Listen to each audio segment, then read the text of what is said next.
folks. Welcome into a game day edition, bullet point 716. UB versus Wagner here at the stadium. Kicking off here in just 20 minutes. I'm Kevin Masseri here with Rob Ryan. Going through some quick notes and nuggets, kind of reiterating some stuff. We had our own Mike Bunt make some great content for this pregame. Go ahead and check that out over at our Bullet Points Twitter page. Rob, how you doing today? I'm doing good. How about you? Living the dream, Rob. Seeing as there's really only 20 minutes till kickoff, we'll jump right in. So what are your initial thoughts of getting football back in front of some fans?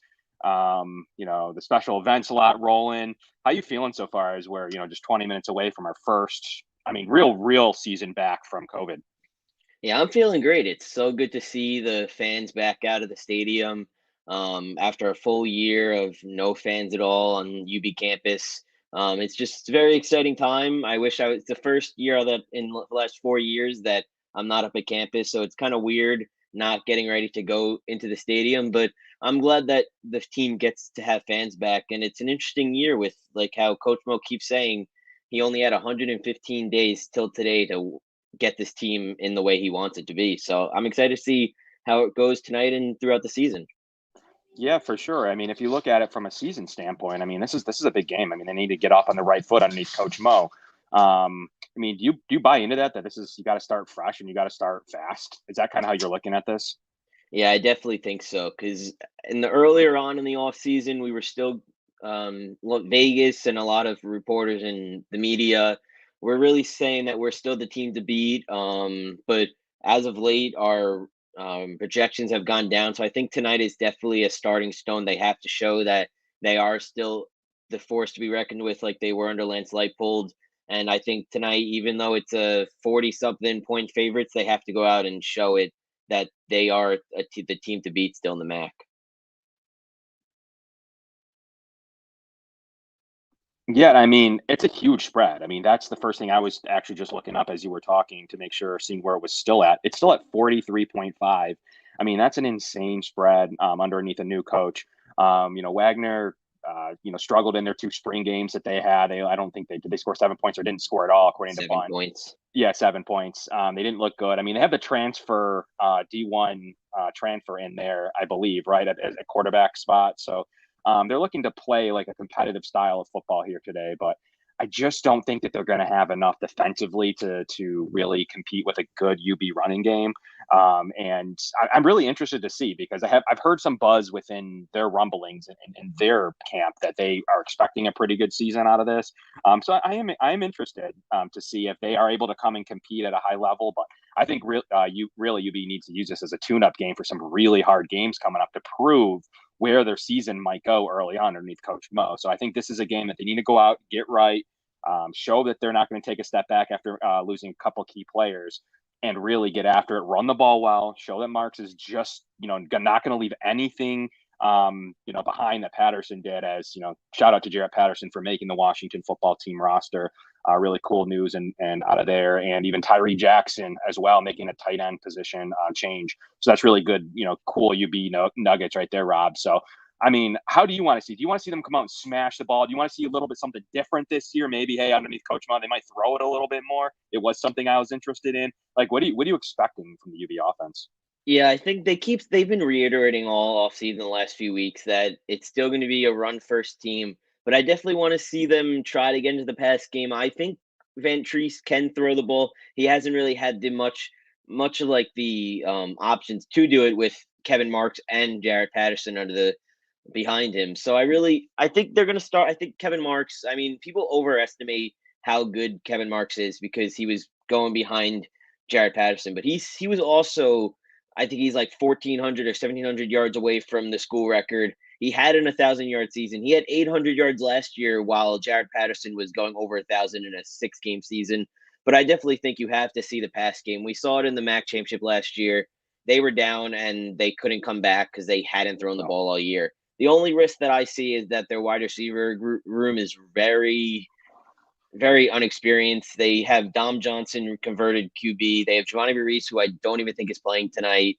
They have a couple of freshmen starting. They have a transfer out of Eastern Michigan that we'll see how he is. But it's definitely, I think, if they're up, they need to start just throwing the ball and just run up the score because they need to get that passing game going because I don't think we go much. I don't think we go far this year with just the run game.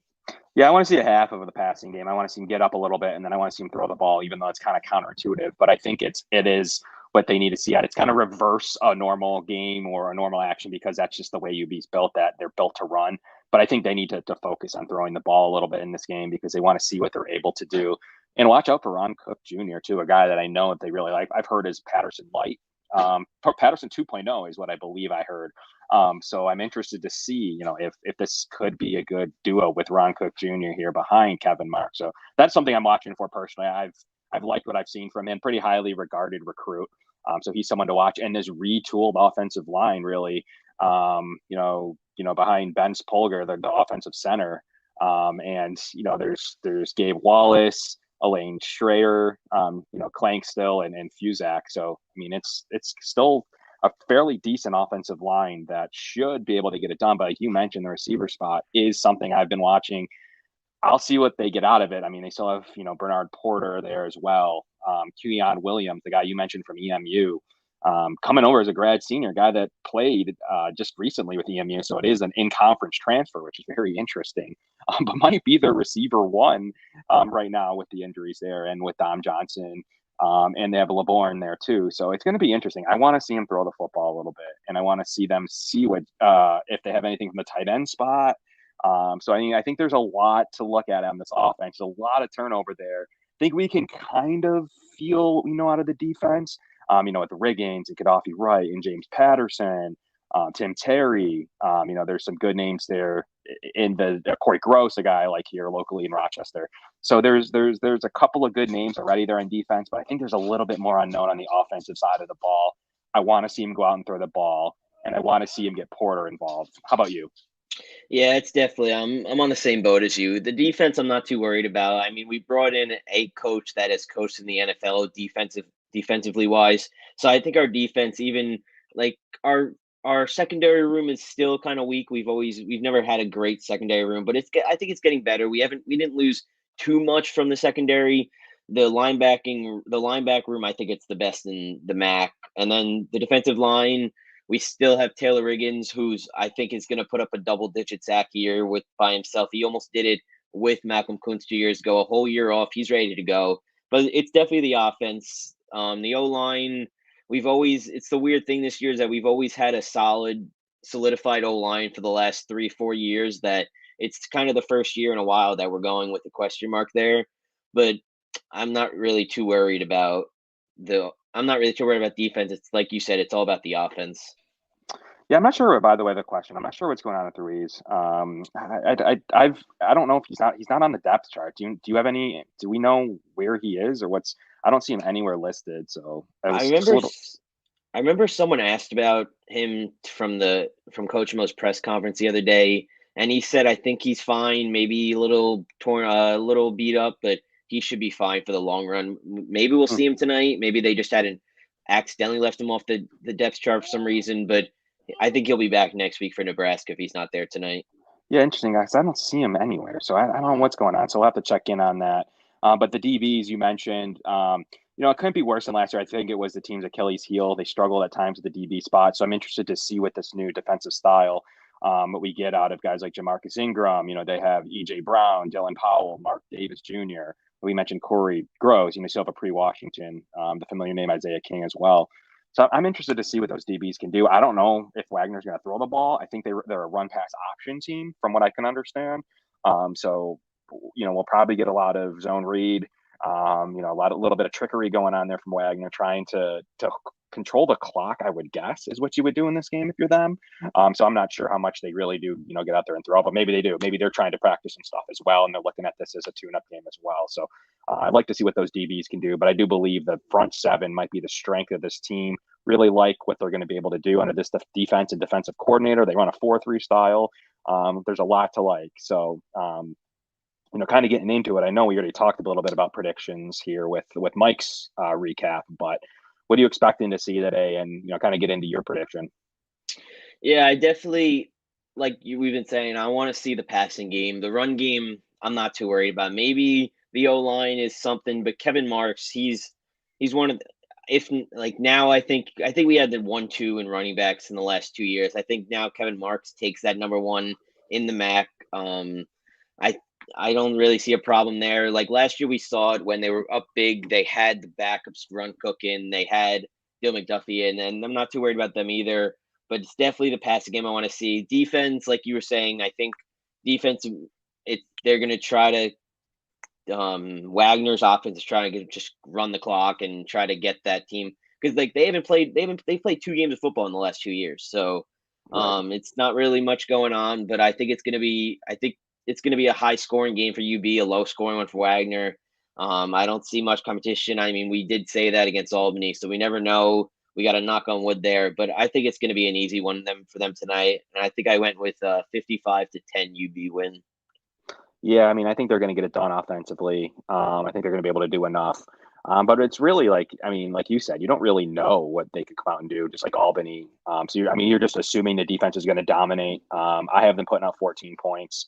I think that sounds about right to me. Wagner's going to be in that 14-point range here today. So I do think they're going to get it done. They're going to go the over barely in this game, but it's going to be, I mean, I think it's going to be a tight one in terms of in terms of the over, not in terms of final score. Do they go over? I think it's 56 points. So it's going to be right around there, in my opinion. It's going to actually be if Wagner does score that 7 or if they score 10 or 14, that's going to affect the over under, in my opinion. So what they're able to do offensively might affect some bettors if anyone's betting on this thing.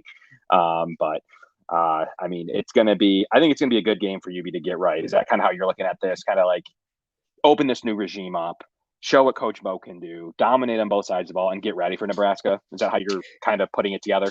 Yeah, I think. I mean, I hope they're not looking too far ahead, but I think they are looking ahead. I think this is really just say we're the NFL. This is a preseason game, getting ready for the next two opponents in Nebraska and Coastal. Nebraska didn't look great last week against Illinois, so it's definitely something I think UB's looking towards too, that could possibly a win there. But just they got to make sure they get through tonight before they look for next week, because a lot of college teams will overlook these CS opponents, and they can't do that.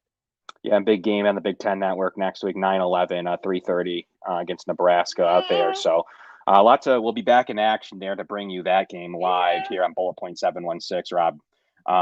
Anything else you want to see going on in this game? Anything else you wanted to note that you might be watching for under the radar?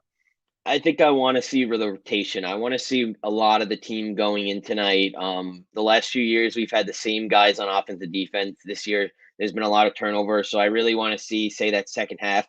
If we're up big, I want to see the rotation of players to see who we got. Maybe we'll see some Matt Myers action in the second. I want to see if we need a passer, who can be that passer later on in the season when we're down and we need a QB who can pass the ball. That's exactly right. So, game's about to kick off here in a few moments, but appreciate everyone tuning into us, and we'll be bringing some great footage. We'll be on. Rob, do you know if we're going to be in the halftime or post game? Did Maniac Possibly. mention? We'll Okay, see. We'll possibly. see how the game's going, I think. Okay, great. So just tune into us and tune into some of the great. I want to shout out Mike Bunt. Tune into some of the great coverage he's been able to do here at Bullet Points, and continuing with his great pressers and his great content. So look out for that, especially as the season rolls on. But we'll be back with you shortly from Bullet Point 716. I'm Kevin. That's Rob. See you guys soon.